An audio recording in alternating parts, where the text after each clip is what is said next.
Rusija, Tverska oblast, grad Torzhok. Crkva Pape Klementa. Glavni ulaz u crkvu je s ulice. Ispostavilo se da je ispod razine pločnika. Za ulazak u crkvu potrebno je sići dolje. Pokazujem ti sa suprotne strane. Ovo je oltar crkve. Oltarni prozor bio je u razini zemlje. Pogledajmo crkvu sa strane. Prekrasan klasični trijem. I prozorske klupice su u razini tla. Glavna ulazna vrata moraju biti viša od razine nogostupa. Baza stupa obično stoji na gornjoj stepenici. Ovdje bi trebale biti stepenice. Ali trijem je bio potpuno ispod zemlje. Ovo je nekadašnja crkva prikazanja Gospodinova. Crkva ima 2 kata. Dolje su vrata. Na drugom katu su bila vrata, ali su bila zapečaćena. Donja vrata su napravljena tijekom gradnje. Ovako se polažu cigle preko otvora u zidu. Ovo je željezna šarka za vrata. Takve šarke umetnute su tijekom izgradnje zgrade.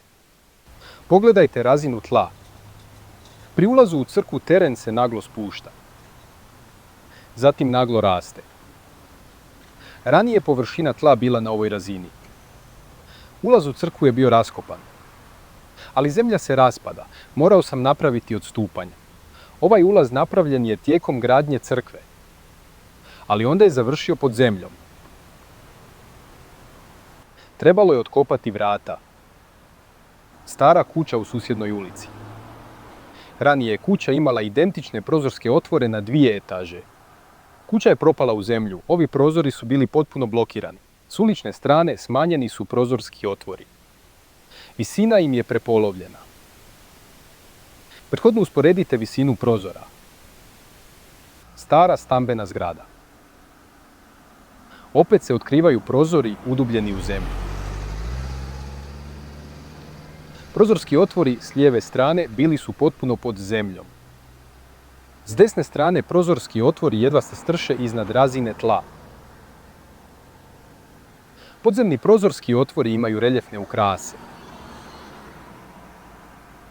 Što je više kao prvi kat? Tako se projektiraju donji katovi zgrada u klasičnoj arhitekturi. Ovo je visina prvog kata, koja je završila pod zemljom.